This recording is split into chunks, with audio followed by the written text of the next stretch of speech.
dengki dan iri. Dengki itu ingin orang lain hancur. Iri itu tidak senang dengan kesuksesannya orang lain. Ingin kesuksesan itu batal saja. Nah ini iri. Dengki dan iri membuat ibadah terkotori.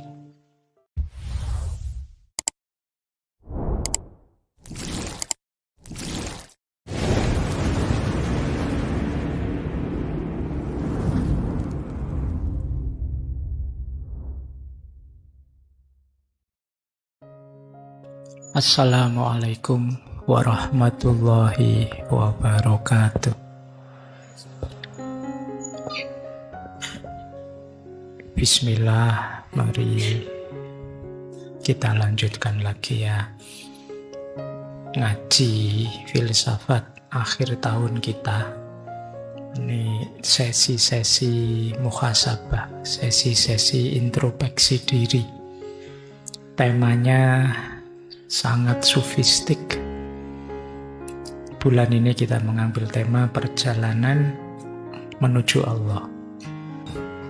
Kita awali dari sini. Ini yang sering kita pakai alasan untuk males ibadah. Nunggu hidayah. Seolah-olah Allah itu tidak memberikan hidayah pada kita. Nah, kalau di bagian awal kitab itu sudah banyak hidayah yang diberikan oleh Allah pada kita. Dan ini level-levelnya. Level itu berarti ada yang paling tinggi, ada yang paling rendah. Jadi ini jenis-jenisnya hidayah. Coba kita lihat ya, apa benar Allah itu belum memberikan hidayah pada kita. Level tertingginya hidayah adalah ketika Allah berkomunikasi langsung dengan hambanya dalam keadaan sadar tanpa perantara. Apa mungkin Mbak begitu? Mungkin, tapi ini untuk para nabi. Jadi misalnya Allah berbicara kepada Nabi Musa, wa kallama Musa taklima. Jadi Allah ngobrol, ini aktif ya, Allah bicara, Nabi Musa menjawab, terus ini aktif, ini jenis hidayah tertinggi. Semoga teman-teman tidak ada di sini, kalau ada berarti sesat sudah. Ngaku tadi Nabi baru mesti. Ini Nabi tetap. Yang 1, 2, 3 ini Nabi. Yang kedua, wahyu yang diberikan secara khusus pada Nabi. Ini juga jenis hidayah. Hidayah itu kan makna harafiahnya petunjuk. Nah, kalau ini nabinya pasif. Allah memberi, menyampaikan, terus diterima, disebarkan pada umatnya. Beda dengan yang pertama. Kalau yang pertama saling aktif. Ada yang ketiga. Allah mengirim utusan malaikat kepada utusan dari jenis manusia. Ya, utusan dari manusia itu ya nabi. Menyampaikan wahyu melalui perantara malaikat. Ini jenis hidayah ketiga. Seperti saya bilang, 1, 2, 3 ini nabi ya, bukan kita. Loh kalau begitu Allah tidak berkomunikasi Pak dengan kita, masih ada jalannya yang lain. Ada nomor 4, itu bisikan. Ini untuk para aulia biasanya, yang batinnya jernih itu bisa mendengarkan bisikan ilahiyah dalam dirinya. Cuma ini syarat dan ketentuan berlaku. Yo, enggak setiap bisikan, mentang-mentang ada, wah ini bisikan, ini mesti dari Allah, enggak. Harus dilihat dulu, siapa kalian, kualifikasimu, syarat batinmu, dan lain sebagainya. Tapi ada melalui bisikan. Ada lagi yang nomor 5, melalui pemahaman langsung dari Allah. Kita kadang menyebutnya ilmu laduni. Bisa. Jadi Allah langsung menganugerahkan pengetahuan itu dalam diri kita. Tanpa kita belajar dulu. Sedikit-sedikit mungkin adalah Allah yang menyampaikan pengetahuan yang kita tidak pakai belajar pengetahuan-pengetahuan fitri. Nah, ada yang melalui ilmu, melalui penjelasan. Nah, kayak kita belajar pada guru, belajar pada kitab. Ini melalui penjelasan, melalui analisis, melalui dalil, melalui bukti. Itu juga hidayah dari Allah. Karena begitu lahir pemahaman itu kan anugerahnya Allah.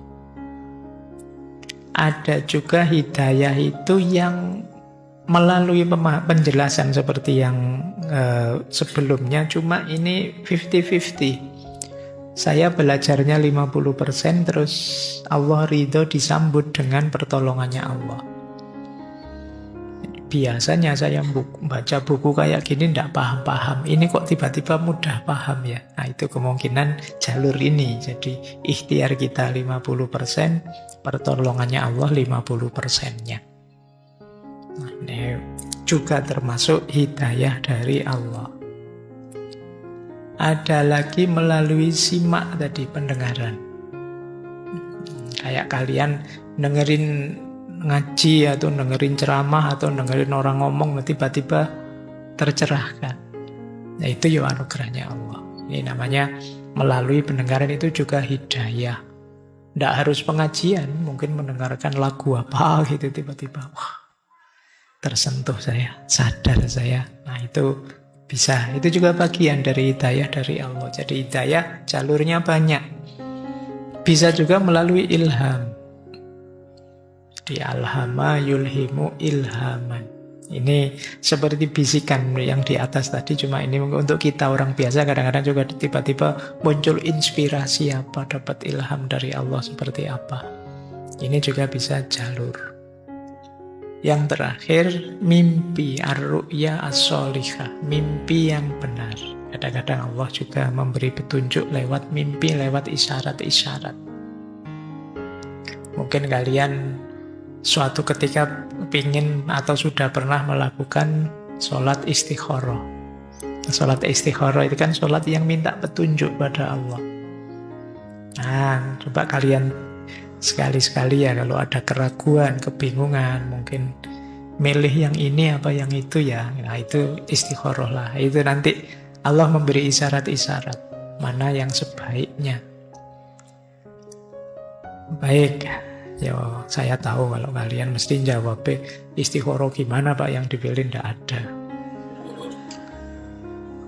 Ya kalau ada, jadi istikharah untuk bingung ya, jangan istikharah untuk sesuatu yang kalian sudah mantep milih dan sudah baik, pilihanmu sudah tetap sih.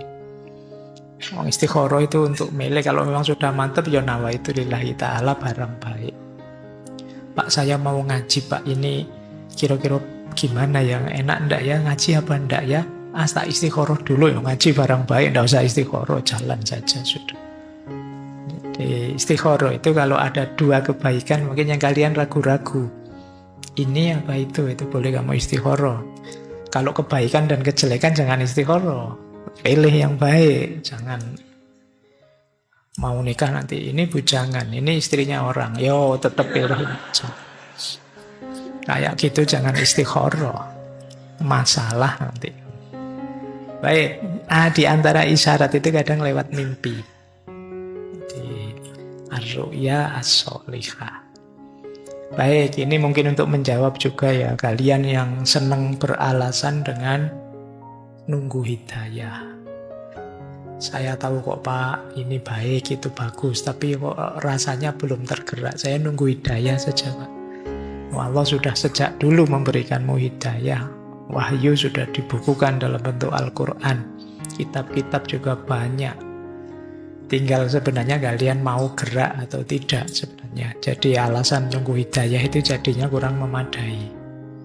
Kalau dilihat dari banyaknya jalur petunjuk yang diberikan oleh Allah. Oke, kita lanjutkan. Nah, ini kembali ke tema pokok. Iyyaka na'budu wa iyyaka nasta'in. Hanya padamu ya Allah aku menyembah, aku beribadah, dan hanya padamu ya Allah aku minta pertolongan. Nah, dijelaskan kemudian oleh Ibnu Qayyim. Kenapa sih kok ibadah lebih dulu? Isti'anah belakangan.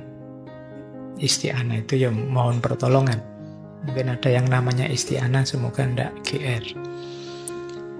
Ya ini bentuk masdar dari ista'ana yasta'inu, minta pertolongan. Nah, kenapa ibadah dulu? Yang pertama, karena tugas utama kita di muka bumi ini Abdullah, yaitu menyembah Allah, beribadah pada Allah. Jadi pokoknya ibadah. Sementara isti'anah itu bagian atau sarana untuk melakukan ibadah. Jadi ibadahnya pokok. Kalau isti'anahnya itu media atau sarananya saja. Itulah kenapa iyyaka na'budu dulu, baru iyyaka nasta'in. Yang kedua, ibadah itu uluhiyah, berkenaan dengan asma Allah yang hakiki, yang zati, yaitu Allah. Sementara isti'anah itu rububiyah, berkenaan dengan ketika Allah yang memelihara, yang mengatur alam semesta. Berkenaan dengan Rob, makanya kita minta tolong Allah dalam konteks kehidupan kita. Jadi ini antara uluhiyah dan rububiyah, ya tentu saja uluhiyah didahulukan. Kemudian ibadah itu haknya Allah. Kalau isti'anah itu hak kita. Sebagai hamba kita berhak minta tolong. Nah, sementara kalau untuk Allah ya sebagai ilah, sebagai Rob, berhak disembah. Ya tentu saja harus dilebih dulukan haknya Allah, bukan haknya kita seorang hamba. Jadi ini sudah runtut, sudah iyyaka na'budu wa iyyaka nasta'in. Terus ibadah itu secara total mengandung isti'anah, minta tolong. Di antara cara kita menyembah Allah, beribadah pada Allah adalah minta tolong kepada Allah. Berarti memohon, bersandar, problem kita pasrahkan semua pada Allah. Ini kan namanya minta tolong. Itu kan bagian dari ibadah, tapi tidak sebaliknya. Tidak sebaliknya itu ya minta tolong tidak selalu kemudian berkaitan dengan ibadah. Jadi ibadah jauh lebih luas. Dilanjutkan oleh Ibnu Qayyim. Ibadah dituntut ikhlas. Tapi kalau isti'anah itu biasanya ada pamrih yang lain. Jadi dia bisa ikhlas, bisa tidak. Tapi isti'anah itu kan ada keperluan kita. Ada apa? Ada konotasi ego kita. Keinginan kita ikut main. Kemudian kalau ibadah hak Allah yang diwajibkan pada hambanya, kalau isti'anah itu permohonan untuk bisa melakukan ibadah. Jadi isti'anah terbaik adalah saya mohon ya Allah semoga aku bisa beribadah padamu. Allahumma a'inna ala dzikrika wa syukrika wa husni ibadatik. Jadi doa terbaik, doa mohon bisa ibadah sebaik-baiknya. Jadi ya tetap yang lebih utama ibadah. Wong itu juga bagian yang kita minta pada Allah. Makanya ibadah duluan, nak butuhnya duluan. Nah, kalau ibadah menggambarkan rasa syukur kita atas anugerahnya Allah, sementara isti'anah itu anugerahnya Allah itu sendiri yang diberikan pada kita. Jadi kita meminta anugerah. Kalau ibadah itu ya syukur kita atas segala anugerahnya Allah. Ya rasa syukur kita dulu kan. Terakhir, ibadah itu haknya Allah. Kalau isti'anah itu kewajibannya Allah. Pasti Allah akan menolong kita. Pasti Allah mengabulkan doa kita. Jadi hak dan kewajiban, ayo kita dulukan haknya Allah. Karena kewajiban Allah itu isti'anah kan ada konotasi menuntut Allah. Padahal Allah sudah memberikan banyak pada kita. Baik, ini alasan ya. Saya tidak tahu mungkin kapan-kapan ada yang tanya pada kalian kenapa nak butuh dulu baru nasta'in. Karena memang yang satu berhubungan dengan Allah dan haknya Allah, yang satu hak kita dan kewajibannya Allah. Baik, kita lanjutkan. Nah, sekarang manusia yang dihubungkan dengan ibadah dan isti'anah ternyata macam-macam. Ini menurut saya pencermatannya beliau ini jeli tentang kategori manusia yang berhubungan dengan ibadah dan isti'anah. Ada jenis pertama manusia, ahli ibadah sekaligus ahli isti'anah. Beribadah pada Allah, ya minta tolongnya pada Allah. Iyyaka na'budu wa iyyaka nasta'in, itu sepenuhnya. Ada yang kedua, ibadah tidak mau, isti'anah juga tidak mau. Ini lawannya yang pertama. Insya Allah bukan kita. Oke, semoga tidak ada yang begitu ya. Kita kan kelemahannya cuma kurang serius itu aja. Semoga setelah ini jauh lebih serius. Ada yang ketiga, ibadah mau, tapi isti'anah tidak mau. Kamu heran kan? Apa ada Pak begitu? Ada. Beliau mencontohkan misalnya ada kelompok Qadariyah. Qadariyah itu kan yang percaya kebebasannya manusia. Nah, kalau kelompok ini ya mereka ibadahnya sih ibadah pada Allah, tapi isti'anahnya mereka meyakini sepenuhnya alam ini sudah ada aturannya, ada sunatullahnya, ada rumusnya. Jadi apa-apa itu sudah ada sebab akibatnya. Jadi mau kita minta tolong pada Allah yang gimana ya tidak bisa, wong ini sudah ada rumusnya. Kalau kamu males ya gagal nanti, kalau kamu tidak rajin ya hidupmu kacau balau kamu. Ini sunatullah dan Qadariyah meyakini ini 100%. Jadi tidak ada celah untuk intervensinya Allah karena Allah sudah menetapkan hukum yang semacam ini, ya ini total. Ini dikritik oleh Ibnu Qayyim. Loh, kalau kita minta tolong pada Allah, apa sih yang tidak mungkin bagi Allah? Mungkin satu semester ini misalnya kuliah kita jarang masuk sama sekali, itu kan logikanya tidak lulus mesti.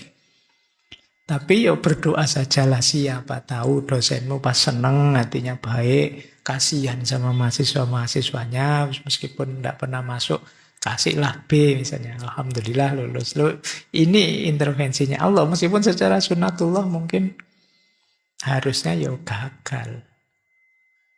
Oke, kan kalian sering itu meramalkan, kalau begini mesti begitu, ini hancur ini, Indonesia ini sudah tidak ada harapan. Gitu. Loh, kamu lupa punya Allah. Ya minta tolonglah pada Allah, katanya iyyaka nasta'in. Hanya pada Allah minta pertolongan. Kok bahasamu pesimis begitu? Nah ini mirip orang Qadariyah tadi yang dikritik oleh Ibnu Qayyim. Hidup kok sepenuhnya didasarkan pada sebab akibat. Kalau sebabnya begini pasti begitu. Allah dengan qadarnya bisa saja intervensi.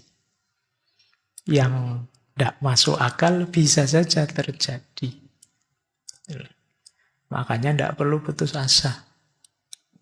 Termasuk dalam sepak bola. Insya Allah bisa. Baik, biar kamu senang. Terus, Ada yang keempat. Ini kalau isti'anah semangatnya luar biasa, tapi ibadahnya males.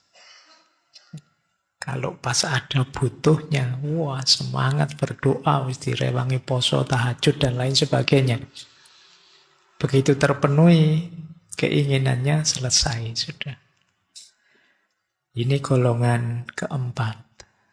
Jadi kalau pas ada butuhnya saja, mendekat pada Allah. Tapi begitu kebutuhannya terpenuhi, ya sudah. Jadi Allah hanya jadi ATM kita sebagai tambal butuh kita. Nah, dikritik oleh Ibnu Qayyim. Golongan yang isti'anahnya penuh tapi tidak mengamalkan apa yang dicintai dan diridhoi oleh Allah. Baik. Nah, teman-teman silahkan bermuhasabah, saya ada di mana dari kategori-kategori ini. Semoga kita ada di yang nomor 1. Yang paling tinggi. Yo ahli ibadah, yo isti'anah kepada Allah. Kita lanjutkan. Nah, kalau ibadah dasarnya 2. Kepada Allah ikhlas, kepada Rasulullah meneladani, mengikuti. Nah, ini lagi-lagi bikin kategori beliau. Pokoknya malam hari ini kita mau muhasabah ya. Kita ada di mana? Nah, orang yang mau beribadah ada 4 kategori. Ikhlas karena Allah, mengikuti Rasulullah, ini yang terbaik. Ada yang kedua, tidak ikhlas ya tidak patuh, tidak meneladani Rasulullah. Ini yang paling jelek. Nah, yang ketiga, orang yang ikhlas karena Allah tapi tidak mengikuti sunnah Rasulullah. Ini ngarang-ngarang sendiri. Jadi enaknya sama Allah itu kayak gimana ya? Itu ngarang-ngarang sendiri kan oleh Ibnu Qayyim disebut bid'ah. Hatinya ikhlas lillahi ta'ala tapi kurang meneladani Rasulullah. Ada lagi yang keempat. Ya ibadah, ya mengikuti Rasulullah tapi tidak ikhlas karena Allah. Tujuannya masih banyak macam-macam. Pamrihnya masih banyak. Ini juga problem. Jadi yang sama sekali tidak masalah itu yang kategori pertama. Ikhlas karena Allah, mengikuti Rasulullah. Yang kedua paling negatif. Yang ketiga dan keempat setara. Negatifnya 50%. Baik. Ini beliau pinter kalau bikin kategori-kategori begini ya. Ini ciri-ciri ulama zaman dulu. Muhasabahnya kuat. Kalau kita kan biasanya lebih menganggap diri kita, pokoknya saya baik-baik saja Pak, gitu aja. Kamu tidak pernah memikirkan dirimu secara dalam. Kita merasa baik saja, dan yang jelek itu orang lain. Khususnya orang lain yang sering kita komentari. Kalau konteksnya medsos.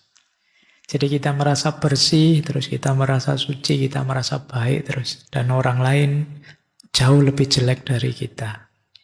Ini ciri-ciri orang yang kurang muhasabah. Kita lanjutkan. Nah, masih di iyyaka na'budu wa iyyaka nasta'in.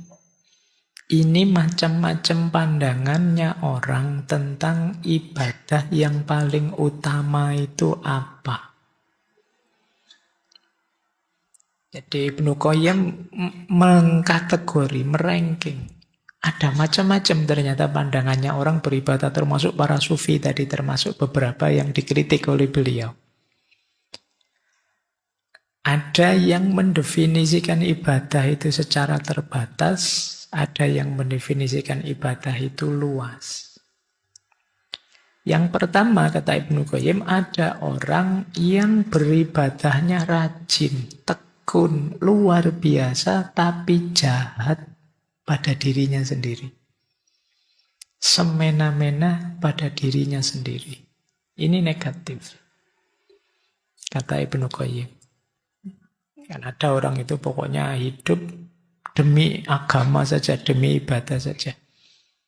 Tidak memperhatikan duniawinya, amanat tanggung jawab keduniaannya.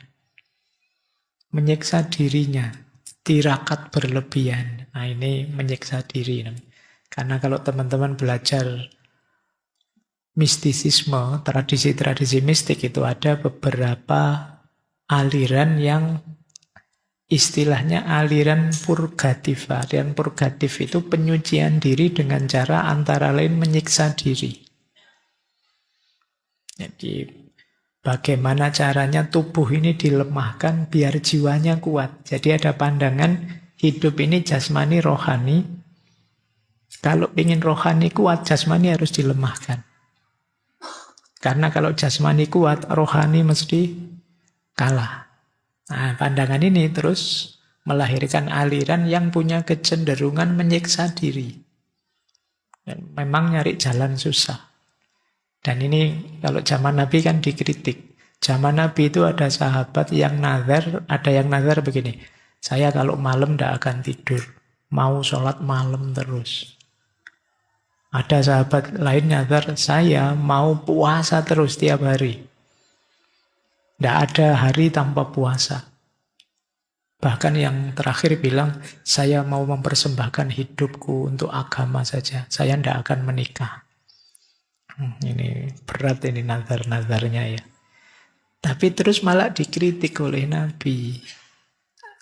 Jadi Nabi bersabda, aku ini Nabi, tapi aku tidur ya aku bangun. Iya sholat malam, tapi ya ada tidurnya dong. Kan tubuh ini ada haknya untuk tidur.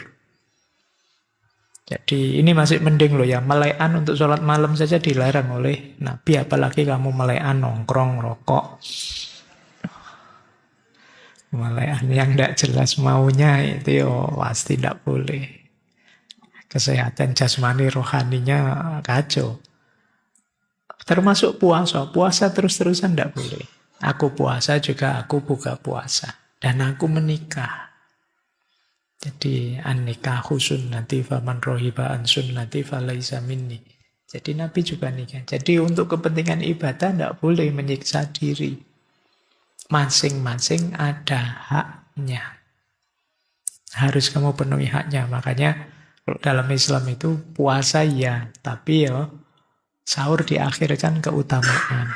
Berbuka puasa diawalkan keutamaan. Itu karena sangat peduli dengan haknya tubuh ini. Baik, ini kelompok pertama yang menganggap ibadah itu mengorbankan kehidupan duniawi sepenuhnya. Ada yang kedua. Orang yang menganggap ibadah paling utama itu zuhud.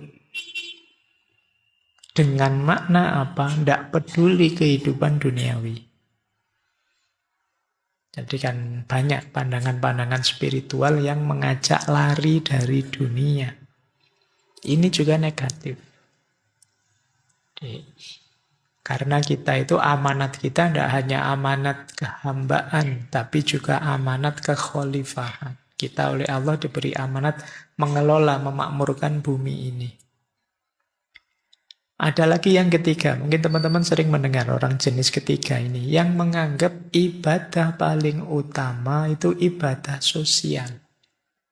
Menyantuni fakir miskin, membantu orang lain, dan lain sebagainya. Jadi yang penting kita baiklah Pak sama orang lain, urusan saya sholat atau puasa itu urusan saya. Nah, ini gaya ketiga. Jadi menganggap puncaknya ibadah itu di ibadah sosial. Loh, ibadah sosial itu harusnya iya, tapi ibadah individual, kewajiban-kewajiban pada Allah, ya harusnya dipenuhi juga, dia tidak kalah utama. Jadi dibolak-balik tetap harus ada semuanya. Jadi tiga yang pertama ini kata Ibnu Qayyim ini mendefinisikan ibadah secara sangat terbatas. Harusnya ibadah itu tanpa batas. Dengan definisi ibadah yang terakhir itu. Jadi ibadah yang paling utama itu ibadah yang sesuai waktunya dan sesuai tugasnya. Sesuai waktunya, sesuai tugasnya itu apa? Ya, misalnya, kalau kita sedang ada tamu, misalnya di rumah kita, kata beliau, ibadah paling utama ya memuliakan tamu. Kalau sedang belajar, misalnya, ya ibadah paling utama ya memuliakan yang ngajar, memuliakan teman belajar, menghargai buku. Jadi ini apa saja bisa jadi ibadah asalkan kita jalankan sesuai waktunya dan sesuai tugas kita, kewajiban kita. Dengan ketemu teman, ya kewajiban pada teman apa? Dilakukan. Ketemu orang tua, kewajiban pada orang tua apa? Itulah ibadah. Jadi apapun bisa bernilai ibadah kalau kita pas menjalankannya. Tidak terbatas di 3 yang atas tadi. Ini jenis ibadah. Jadi jangan dicampur-campur yo. Sebaik apapun ibadah kalau tidak pas waktunya yo negatif. Saya mumpung rajin sholat, masih jam 9 pagi tak sholat zuhur, tidak pas. Saya kuat kok Pak puasa, meskipun Ramadan kurang 2 bulan, saya mulai sekarang nama itu puasa Ramadan, tidak pas. Jadi pas waktunya dan sesuai dengan tugas dan amanat kita. Ini ibadah yang paling utama. Jadi jangan dicampur-campur. Kadang-kadang kita nyampur-nyampur, tidak ngerti waktunya. Ini sedang bergurau, menyenangkan hati teman. Kalau ini sedang dakwah, nonton. Itu kalau kecampur jadi kacau. Temannya sedang guyon, asik, tiba-tiba kamu mendakwai mereka. Ya tidak nyambung. Ngerti konteks, ngerti situasi. Nah, ini utama. Baik, jadi inilah perbedaan pandangan. Ya memang sampai hari ini kan macam-macam ini masih ada. Yang ingin lari dari dunia, yang jahat pada dirinya sendiri, atau yang menganggap ibadah itu yang terbaik ya ibadah sosial saja, dan lain sebagainya. Oke, ini pengantar tentang iyyaka na'budu wa iyyaka nasta'in. Ini di bagian kitab yang awal. Setelah itu baru masuk manazil yang banyak sekali tadi. Kata beliau begini, tugas iyyaka na'budu dibebankan kepada hati terlebih dahulu sebelum dibebankan kepada anggota tubuh. Jika ingin tugas ini diabaikan, jika tugas-tugas ini diabaikan, maka yang muncul adalah kebalikannya. Maksudnya apa? Kita itu kan dapat amanat ibadah tadi ya. Mungkin ada sholatnya, ada puasanya, ada baik pada orang lain, dan lain sebagainya. Ini kan ibadah itu ada lahiriahnya. Tapi sebelum menjalankan aspek lahiriahnya, ayo kita bereskan batin kita dulu. Ini sering saya jelaskan ya. Batin ini, hati ini wadahnya. Wadahnya ilmu, wadahnya amal, itu kan diri kita ini. Maka wadahnya harus beres dulu. Kalau wadahnya tidak beres, isinya bisa kacau. Gelas ini minuman misalnya, kan harus beres dulu. Tidak boleh bocor, tidak boleh kotor, tidak boleh ada racunnya.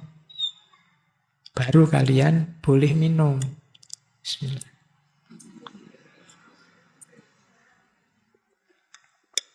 Baru enak diminumnya. Meskipun tidak pakai Kalian nunggu ahnya ya. Baik, jadi wadah penting. Sebaik apapun isi, kalau wadahnya tidak memadai, ya manfaatnya jadi jauh berkurang. Ibadahmu luar biasa, tapi hatimu rusak. Misalnya hatimu sombong. Maka ibadah itu hanya jadi alatmu untuk menyombongkan diri. Hatimu berisi penyakit namanya riya, pamer. Maka ibadahmu hanya akan jadi jalanmu untuk pamer pada orang lain. Maka bereskan dulu hati. Nah, ini yang dibahas di Madarijus Salikin. Hatinya beres dulu, ibadah jalan. Iyyaka na'budu dibebankan kepada hati terlebih dahulu sebelum dibebankan kepada anggota tubuh. Yuk kita lihat sekarang apa sih yang dibebankan pada hati. Beliau menjelaskan yang wajib-wajib dulu. Nah, kalau yang wajib-wajib ada 9 hal yang harus kita hidupkan. Yang pertama, ikhlas. Berarti apa? Ibadah diawali harus dengan ikhlas. Jadi ikhlas tidak di akhir ya, di awal. Ikhlas itu berarti niat dan tujuannya karena Allah saja. Jadi itu ikhlas. Ini membereskan wadah tadi. Yang kedua, tawakal. Tawakal itu berarti setelah nanti ikhtiar kita jalankan, hasilnya apa kita pasrahkan pada Allah, itu tawakal. Orang ketika tawakalnya kurang, biasanya setelah melakukan sesuatu, menuntut hasil sesuai yang dia inginkan. Kalau tidak terjadi sesuai yang dia inginkan, dia kecewa, dia marah, dia putus asa. Ini berarti tawakalnya kurang. Orang tawakal itu setelah ikhtiar maksimal, hasilnya apapun dia pasrahkan pada Allah, dia siap menerimanya. Jadi tawakal di akhir ya, jangan di awal. Jadi kalian misalnya, kamu besok ujian kok sekarang tidak belajar, saya tawakal saja Pak. Belum ada ikhtiarnya kok tawakal. Oke, kemudian yang ketiga, cinta. Cinta ini dekat sekali dengan ikhlas. Kalau kita ingin bisa ikhlas, melakukan apa saja karena Allah tanpa pamrih yang lain, hubungan kita dengan Allah jenisnya harus cinta. Sebagaimana kalau kita jatuh cinta, itu kan perhatian kita sepenuhnya pada yang kita cintai. Kita tidak mikir diri kita lagi. Aku kayak gimana, tidak masalah. Yang penting yang aku cintai ridho, rela, tetap senang padaku, tidak ngamuk, tidak murka padaku. Itu cinta. Nah, ibadah kita ketika dituntut ikhlas, berarti hubungan kita dengan Allah, tentunya kualitasnya harus kualitas cinta. Mahabbah. Tanpa ada mahabbah, sulit untuk kita masuk ke ikhlas. Ada lagi yang keempat, sabar. Sabar itu sabar mengikuti proses yang harus dijalankan, juga sabar menanggung kalau ada halangan, rintangan, musibah yang tidak diinginkan, dan lain sebagainya. Ini namanya sabar. Kadang-kadang kita membayangkan, wah kalau saya jadi orang soleh, kalau saya ibadah mesti hasilnya begini, begitu, luar biasa, dan lain sebagainya. Ternyata tidak seperti bayangan, yo sabar. Kita ingin cepat sekali jadi pola. Kalau teman-teman dengerin kajian-kajian tentang para wali yang dapat karomah ini, karomah itu kan membayangkan, wah saya pengen belajar tasawuf Pak, biar bisa jalan di atas air, biar bisa terbang. Pikiranmu kan ke situ.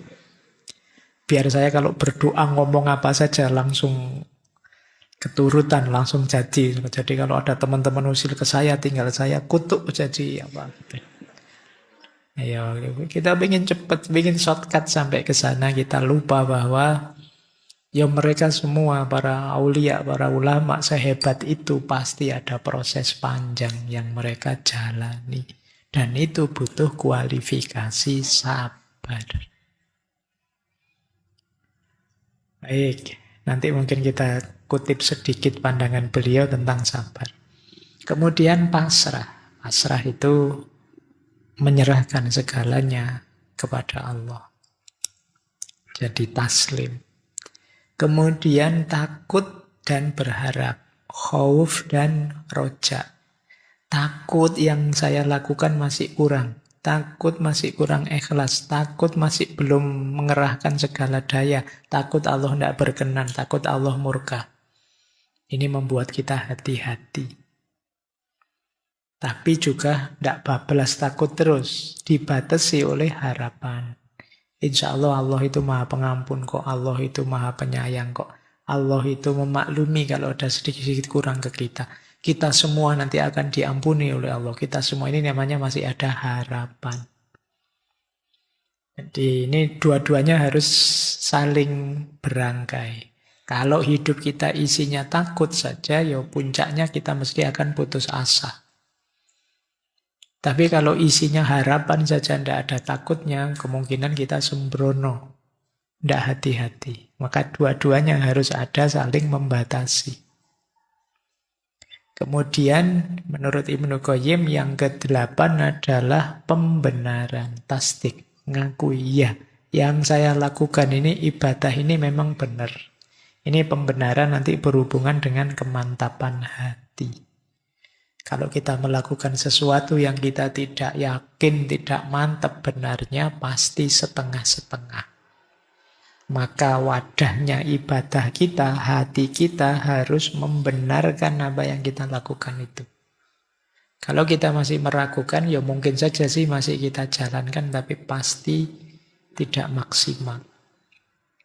Jadi pembenaran jadi kewajiban hati kita.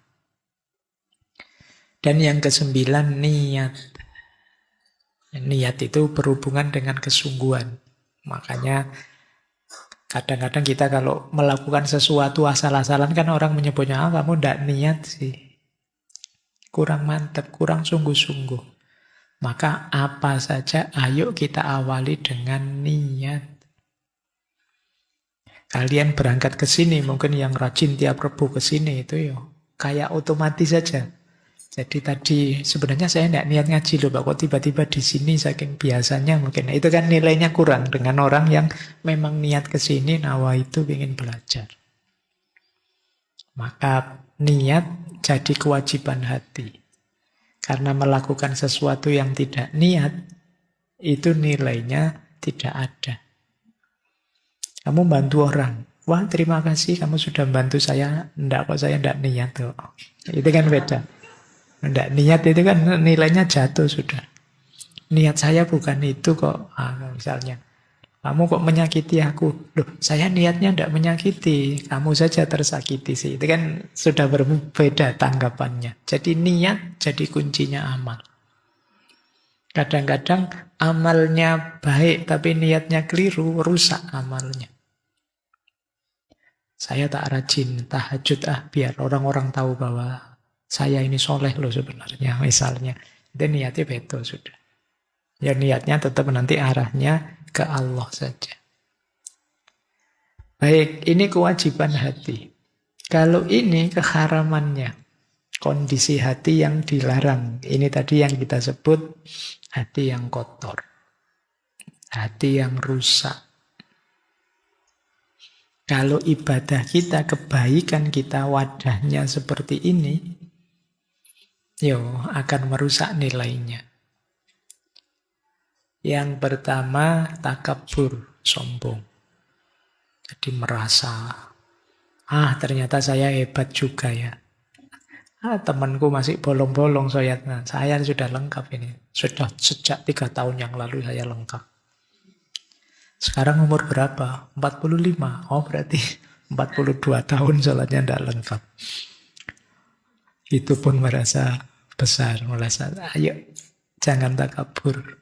Karena sebaik apapun kita berhasil mencapai titik keutamaan yang manapun dalam hidup kita, itu sebenarnya kan anugerahnya Allah saja. Kalau Allah tidak mengizinkan, kita tidak akan sampai ke sana.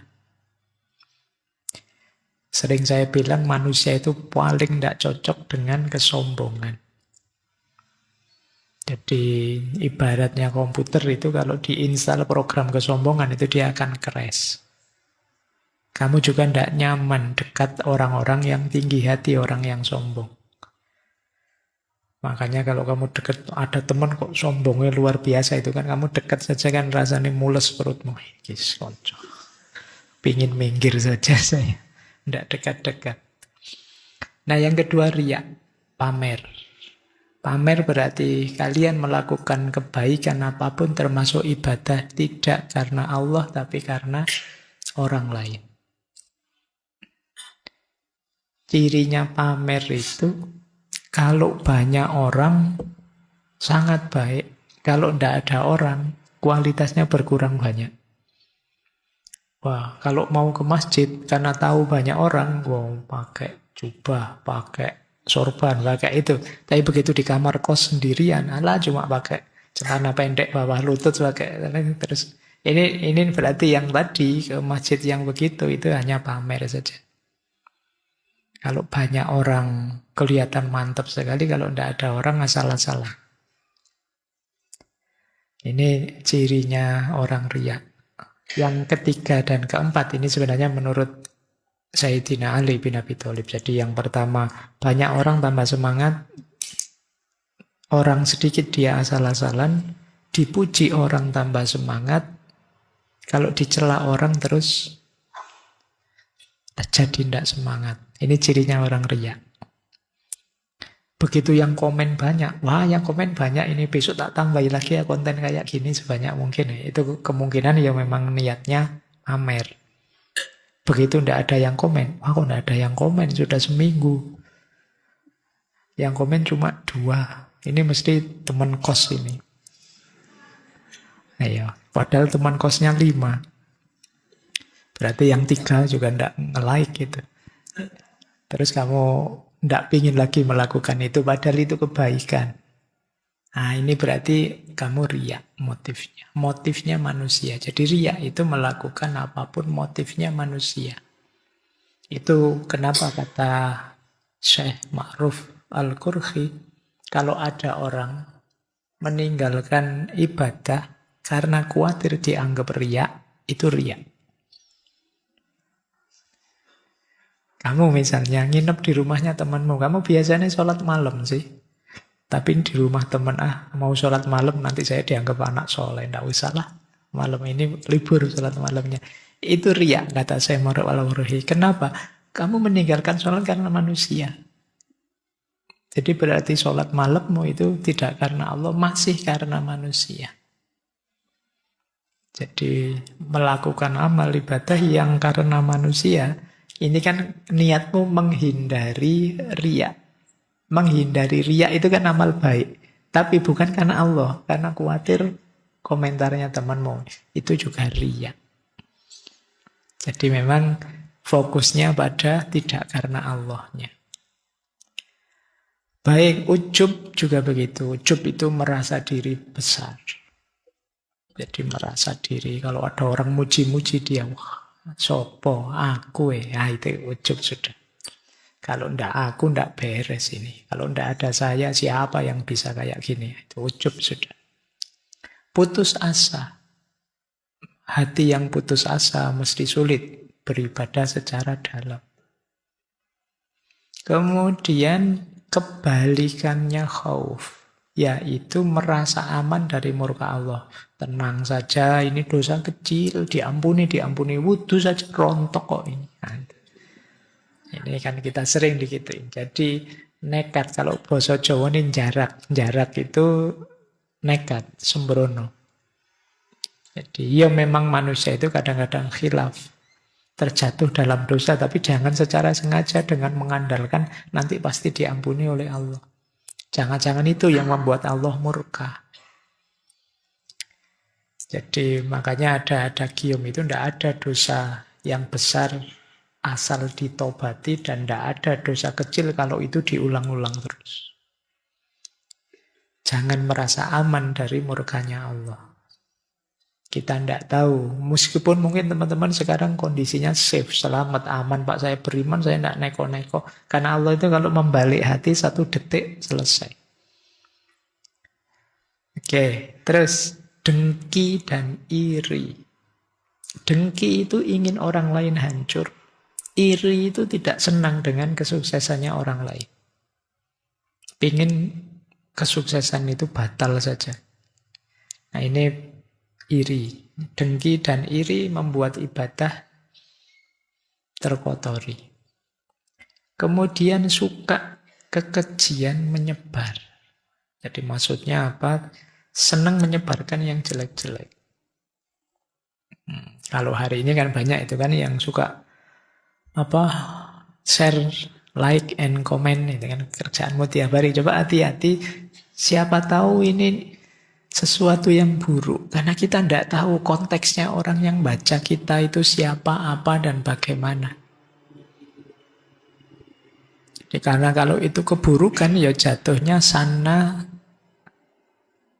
sunnatan sayyi'atan. Jadi mencontohkan kebiasaan yang buruk. Ya dosanya setiap kali diulang dilakukan oleh orang lain, kita ikut berdosa. Makanya hati-hati benar kalau nge-share tentang apapun. Kadang-kadang kebenaran itu sifatnya kontekstual. Dalam situasi ini itu benar, tapi begitu ganti situasi, masuk ke teman kita dengan situasi khusus, ini bisa meleset. Bisa ndak pas. Nah, maka hati-hati. Jangan sampai kita yang menyebarkan kekejian. Lalai, lupa, khilaf. Itu hidup yang tidak fokus, sering lalai. Cuma nyekrol TikTok bisa 3-4 jam ndak. Pindah-pindah itu lalai namanya. Eman-eman waktunya. Dan yang ke-10, munafik. Munafik itu bolak-baliknya hati, beda-beda antara yang dilakukan, yang dipikirkan saling kontradiksi. Ini munafik.